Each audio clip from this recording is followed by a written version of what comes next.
Buenos días con todos ustedes. Ya es una buena costumbre, espero que sea buena, de volver a caminar juntos y juntas en esta reflexión sobre ciudadanía y paz desde la fe.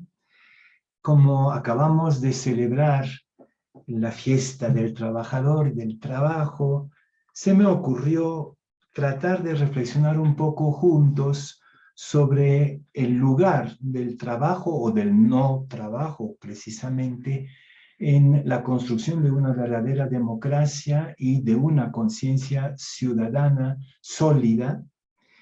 Eh, y me parece un poco paradójico en países como el nuestro y en países de América Latina en general, hablar del trabajo cuando sabemos que más del 70% de la población laboral, por lo menos en el Perú, trabaja en lo que llamamos la informalidad, es decir, una manera de trabajar fuera de todos los carriles que había construido y previsto la democracia, el sistema democrático.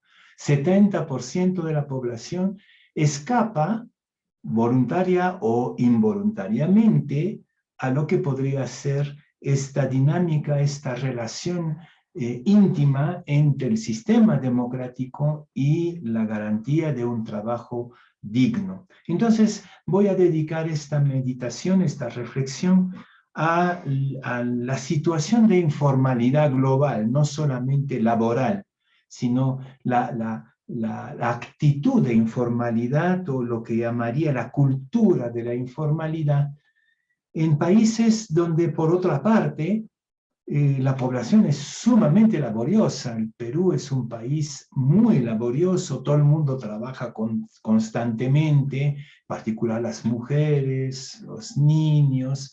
Es un pueblo muy trabajador y sin embargo cada vez más empapado en la cultura de la informalidad. Entonces quisiera como hacer dialogar esta realidad masiva de la informalidad, en particular de la informalidad laboral, con el drama de la debilidad de la democracia y de la poca conciencia ciudadana que es la nuestra. Entonces el título de esta reflexión va a ser Informalidad, Democracia y Ciudadanía. Primero, quizás una cosa un poco general. ¿Qué cosa es el trabajo? Desde la perspectiva de la fe, ¿dónde se ubica la realidad del trabajador? Y en la Biblia hay como un contraste entre dos maneras de plantear la cuestión del trabajo, entre el Génesis antes de lo que se llama el pecado original, ¿no? Donde el trabajo era parte de esta vocación divina de la pareja humana. Se trataba de una vocación, de una responsabilidad de co-creación. Dios en el capítulo 2 y 3 del Génesis había encargado a la humanidad, y creo que este encargo todavía es vigente, terminar, perfeccionar, mejorar, transformar la creación que dejó voluntariamente inacabada, por lo menos en el capítulo 2, ¿no? Es así en el capítulo 1. Entonces, en el Edén, el trabajo era como la dinámica de lo divino entre nosotros, seres humanos, entre nosotros y la creación entera, y entre nosotros y Dios. Pero se opera un quiebre y cuando simbólicamente, míticamente, los bota, Dios los excluye del Edén, y entonces el trabajo cambia completamente de sentido y se vuelve un castigo, de cierta manera, cuando Adán tiene que trabajar la tierra que es dura, que no produce, se va a cansar. Esto, el tema del trabajo como castigo y como esclavitud. El trabajo impuesto, eso es la esclavitud. En cambio, el trabajo como expresión de nuestra vocación antropológica y divina es quizás la utopía hacia a la que estamos aspirando, y en particular en la propuesta del proyecto democrático. Creo que el proyecto democrático, de cierta manera, con todo lo que implica el Estado social, la protección social, es como el deseo de volver a una situación laboral para la humanidad que corresponda a su vocación fundamental de dignidad divina, ¿no? Pasar de un trabajo impuesto, esclavizante, que da con la justa ni siquiera para la subsistencia, a un trabajo libre, creador, digno y donde se colabora con la transformación de la sociedad. Creo que es eso, en el fondo, el mito democrático. Sí podemos hablar del mito democrático, que sería retornar, en cuanto a la cuestión del trabajo, al Edén, ¿no? A un humano, una pareja humana, una comunidad humana encargada de la co-creación, de la transformación de una creación voluntariamente inacabada.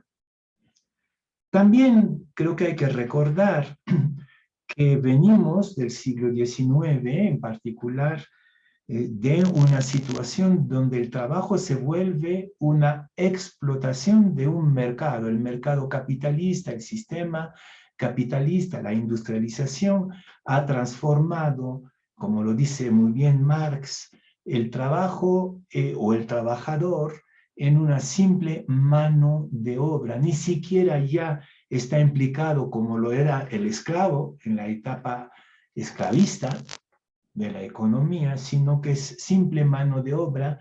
Ya no es el trabajo que está en el centro. Muchos papas lo han denunciado eso, Juan Pablo II y el propio Francisco. Ya no es el trabajo que está en el centro, sino el mercado, y el trabajador y el trabajo es parte de la máquina del sistema. Ya desaparece la dimensión antropológica. En esta etapa de explotación capitalista del trabajo, de la mano de obra, ¿sí? Se ha dado una heroica, larga lucha social para los derechos sociales. Ahí podríamos incluir un montón de derechos sociales, como sí, el derecho del trabajador, el derecho de las mujeres más tardíamente, ¿sí? Y el derecho de las minorías culturales, hasta hoy día el derecho de la Pachamama, de la creación misma.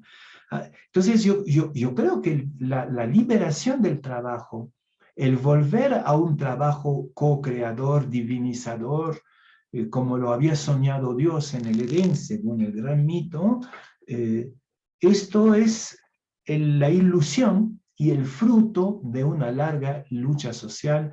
Entre paréntesis, voy a volver a eso, no hay democracia que no sea fruto de un combate, de una lucha. Ciudadanía supone lucha por un proyecto común de dignidad a todo nivel, ¿no? Volveremos pronto a esta idea de lucha y democracia.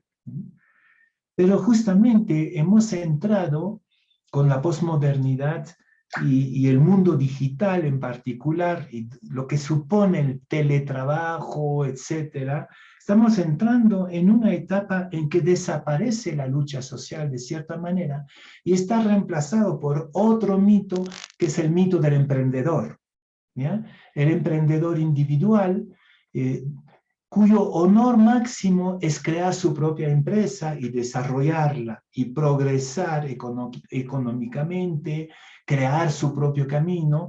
Y entonces hay como una relación íntima entre el individuo trabajador, que se llama el adulto, y el consumidor, ¿no? Consumidor-productor. Hay algunos filósofos que trabajan eso muy bien, como el coreano alemán, Han, no me acuerdo cómo se pronuncia, pero es una reflexión muy interesante sobre la evolución del trabajo, que prescinde totalmente de la lucha social para conseguir democracia. Entonces ahí la gran pregunta es: ¿posible un sistema democrático con una ciudadanía consciente en este tipo de modelo del trabajador, del consumidor individual, privado, del emprendedor triunfante contra los demás. Cómo mantener la posibilidad de un combate común para conseguir nuevos derechos y nuevas medidas, nuevos mecanismos que garanticen la justicia y la dignidad. Voy a volver también a este tema. Creo que hoy día el gran problema es consumo, trabajo, sin lucha social, ¿no? Que el consumo supone un trabajo, el trabajo se glorifica en el consumo, en particular el consumo desmedido, ¿no? Pero como que desaparece la dimensión más gremial, más social, más solidaria. Bueno, con este marco grande de un trabajo concebido como divino y como esclavizante, como castigo o como privilegio divino, y como una democracia que trata de devolver al trabajo su sentido divino, paso entonces a mi tema de la informalidad. ¿Qué significa en este marco grande, en este paisaje, la cultura de la informalidad para la vigencia y la solidez de una democracia social? Vuelvo a las cifras. En Perú, más del 70% de la gente no tiene un trabajo formal, ¿ya? Por diversos motivos, ¿no? Por la falta de trabajo, por la falta, dificultad de acceso, por la poca formación. Pero esta realidad de informalidad que puede tener un origen, ¿sí?, de vulnerabilidad social, se transforma poco a poco en una manera de vivir que llamo la cultura de la informalidad, ¿ya? Y entonces tenemos diferentes tipos de informalidad. La más dramática, sí, es la informalidad de subsistencia, ¿no? Todos estos ambulantes o estos mercados informales, toda esta creatividad incluso de un pueblo trabajador y ingenioso y creativo, que va creando su propia subsistencia y su propio trabajo informal. Esa sería un poco la informalidad de base. Pero a partir de ahí la informalidad va a tomar formas muy complejas. La más dramática es lo que llamaría la informalidad delincuencial, la delincuencia informal, el narcotráfico, la minería informal, la trata de personas, el contrabando, que son sistemas de informalidad, ¿no? Y claro, podríamos hablar también de un Estado informal en la medida, eso lo voy a retomar también, en la medida en que el Estado está conquistado, confiscado por la cultura de la informalidad y sobre todo de la delincuencia informal, el Estado mismo se vuelve informal y delincuencial. El verdadero poder en muchos de nuestros países es la delincuencia, ¿no? La mafia, la corrupción, etc. Podríamos hablar finalmente de la informalidad colonial de nuestras élites coloniales que todavía manejan buena parte del poder en nuestros países. Estas diferentes informalidades hasta el nivel del Estado mismo, como botín de los informales, esta informalidad es totalmente contraria a la democracia. Es antidemocrática, aunque no parezca a primera vista, ¿no? Claro, la gran informalidad es contraria a la democracia, pero también la informalidad de subsistencia parte de una concepción en que el Estado no es necesario y que más bien te impide vivir, ¿no? Los impuestos, las normas, las reglas, las condiciones, ¿no? La informalidad es optar por ser excluidos de todos los beneficios y obligaciones de la democracia social, ¿no? Cultura de informalidad quiere decir, me gusta no tener ningún derecho, me gusta la precariedad, me gusta el riesgo es más rentable que la formalidad, ¿ya? pero sobre todo no quiero de ninguna de esas obligaciones del Estado, en particular del impuesto, de todas las formas del impuesto, ¿no? Podemos decir, en resumen, que la informalidad es enemiga del Estado social y formal. Y más bien se asegura sus intereses, la informalidad, en pactos que llamaría pactos de compadrazgos, ¿no? Esa es la corrupción. Hacemos pactos de compadrazgos, ¿ya? Por ejemplo, yo creo que tenemos un ejemplo dramático en el Perú, son todas las normas últimas que lo que está edictando el Congreso de nuestro país, que es un Congreso totalmente informal, ¿no? La cultura del Congreso es la cultura de la informalidad. Veamos lo que han hecho de desmontar la SUNEDU, por ejemplo, por intereses informales de universidades informales. El confiscar el control del defensor del pueblo. En este momento está en discusión esto, ¿no? El defensor del pueblo que justamente tiene que garantizar la dignidad de los derechos de los pequeños, ¿no? De los vulnerados, de los vulnerables. El defensor va a estar a merced de un Congreso informal, ¿no? El Tribunal Constitucional está claramente confiscado y funciona dentro de la cultura de la informalidad. Entonces, la informalidad es contraria a la democracia y su interés es desmontar los mecanismos democráticos para servir a pactos propios, ¿no? Voy a hablar de los partidos vientres de alquiler, como se está diciendo en el Perú. Bueno, entonces la informalidad enemiga jurada de la democracia, y entonces en un país donde 70% de la población está en la informalidad de subsistencia, delincuencial o incluso colonial como sistema, no es de asombrarse que la democracia esté en mal estado, gravemente, sobre todo si el Estado mismo es informal, ¿no? Yo creo que los abusos de poder durante las manifestaciones tienen que ver con un Estado que no respeta sus propias normas de derechos humanos, por ejemplo, ¿no? Eso mismo es un Estado informal. ¿Cómo entonces hacer confrontar? Y es lo que quisiera en este tercer punto, confrontar la informalidad con la conciencia de clase. Yo creo que la conciencia de clase es como una salida de la informalidad y la condición para poder trabajar en democracia. La informalidad no engendra conciencia de clase, ¿no? ¿Qué cosa es la conciencia de clase? Cuando hablamos de eso, nos asustamos porque pensamos en marxismo. Pero ¿qué cosa es la conciencia de clase? Es tomar conciencia que mis intereses son parte de un grupo enorme, que es lo que llamamos clase, ¿no?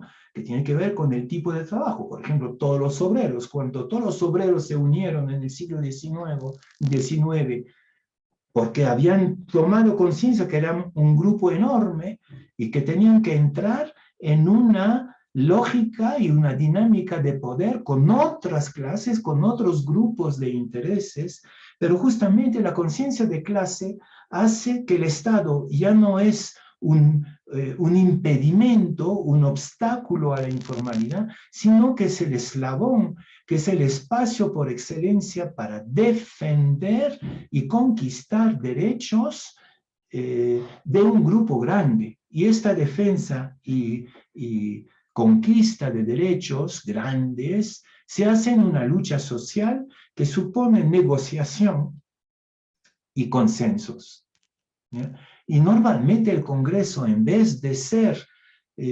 simplemente presa de la informalidad, tendría que ser, es eso el sentido del Congreso, el lugar donde se negocian y se consensúan derechos mutuos, ¿ya? Límites y derechos mutuos, concesiones mutuas, para llegar a un entendimiento social grande. ¿ya? Eso mismo es la democracia. La democracia se construye en este debate que brota de conciencias diversas de clase, de intereses de grupos grandes que han decidido consensuar, ponerse de acuerdo, ceder y eh, eh, también defenderse para llegar a un acuerdo o acuerdos. Hay estados que son así, ¿no? Yo creo que si vemos Canadá, si vemos, no sé, Suiza, que es el ejemplo por excelencia, son países que han sido construidos por la lucha social,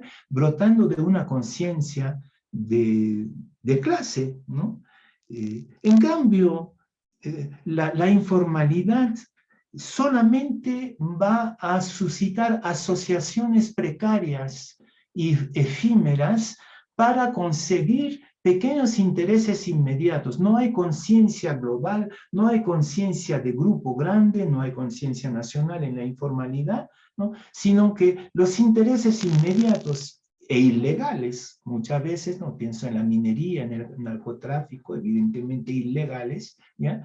Buscan asociarse, y es lo que llamamos los partidos vientres de alquiler, ¿no? Se asocian por compadrazgos, no por convicciones, no por conciencia de grupo grande, sino por intereses inmediatos. Y se entiende que un gobierno como el nuestro, por ejemplo, que empezó siendo de izquierda, supuestamente termina de derecha con los mismos actores, ¿no? Entonces ahí nos damos cuenta que la informalidad no lleva a un consenso, no lleva a una construcción a largo plazo.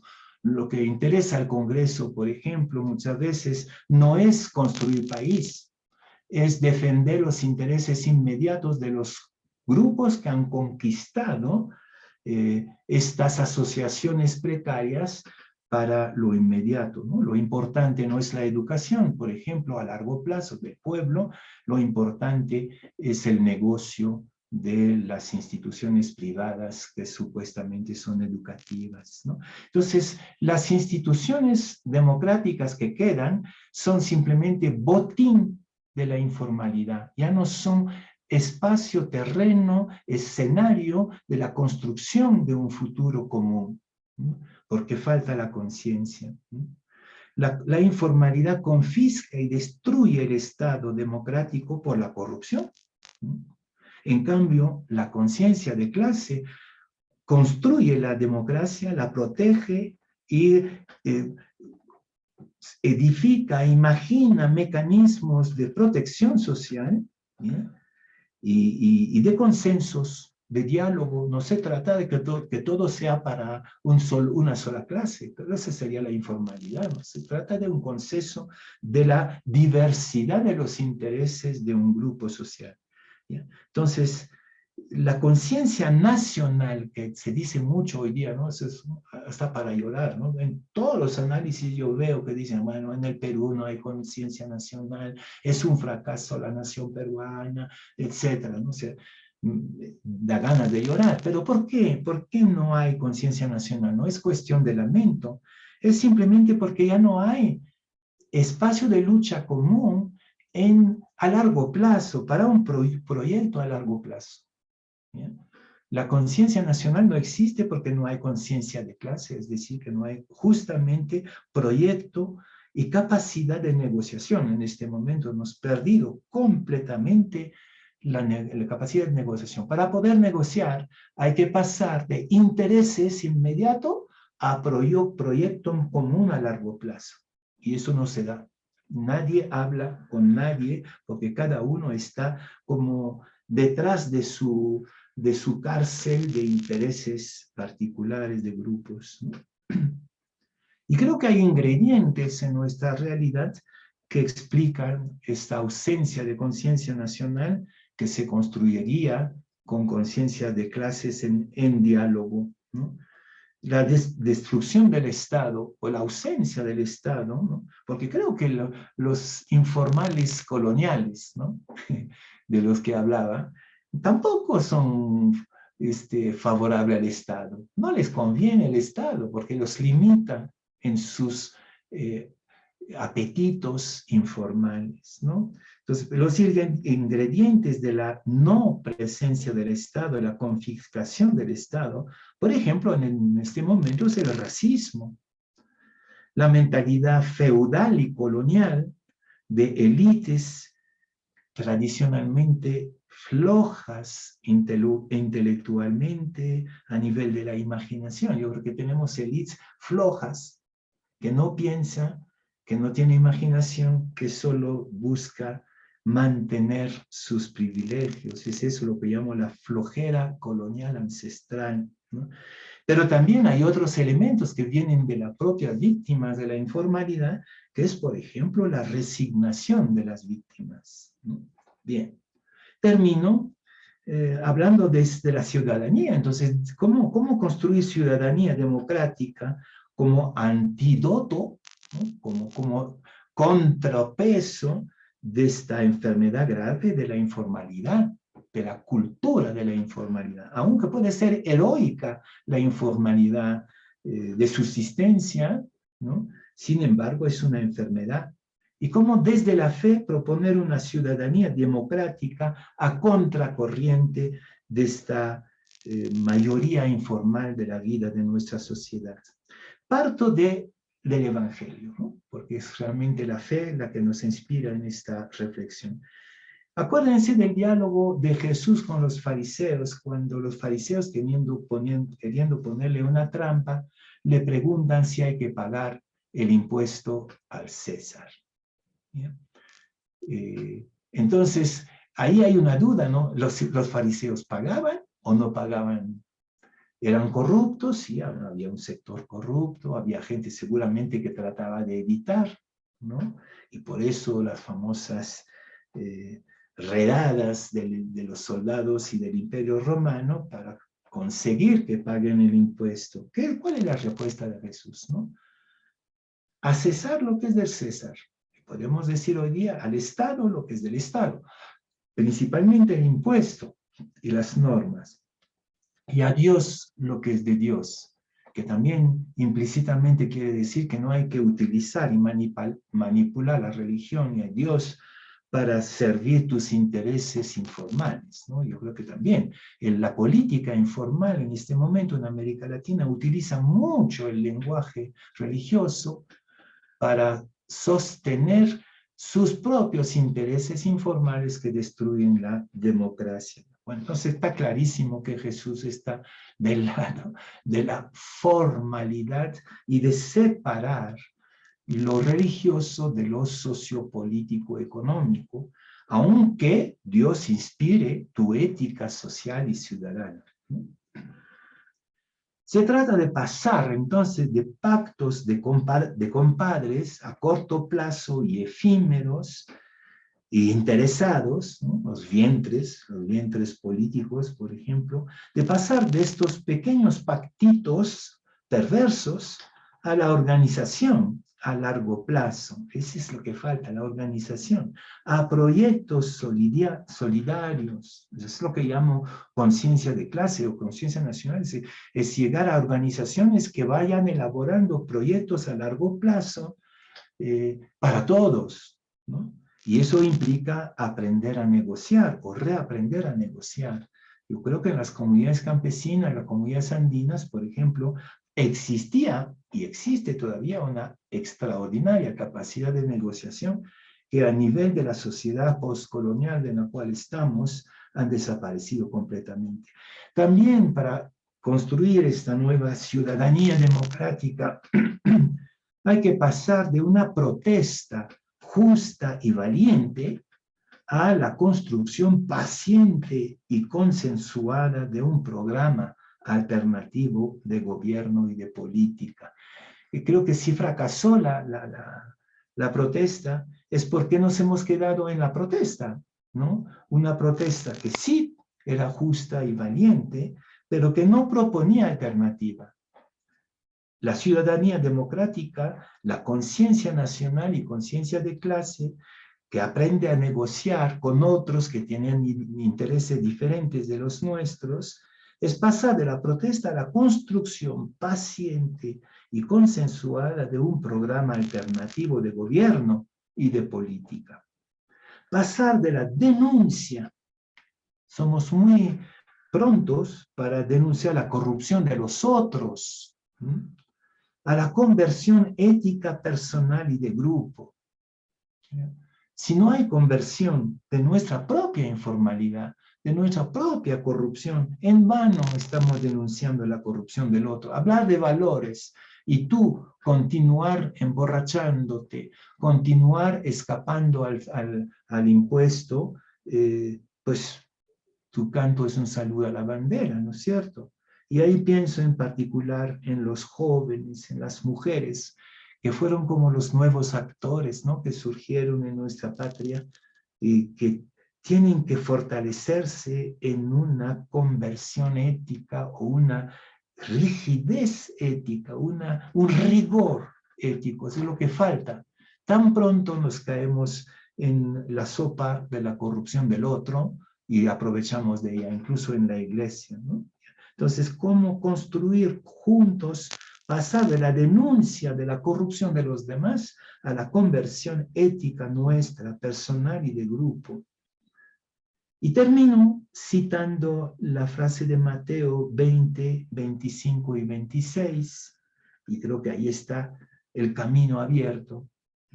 Saben que los gobernantes de las naciones las dominan y los grandes ejercen sobre ellas su poder. Mas entre ustedes no será así. Entre ustedes no será así. Creo que está clarísimo, no hay posibilidad de hacer interpretaciones y comentarios. No será así, ¿no? Sino que el que quiere hacerse grande entre ustedes será su servidor. Y el que quiere ser el primero entre ustedes será su siervo.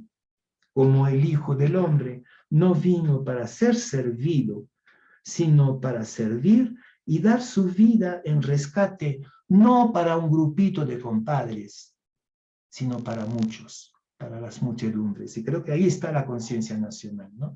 Dar su vida por todos, por todos. Bueno, les dejo con este capítulo 20, versículo 25-26, que podría ser como el lema de una nueva ciudadanía que supere la informalidad y crea conciencia de clase negociante, negociable y conciencia nacional.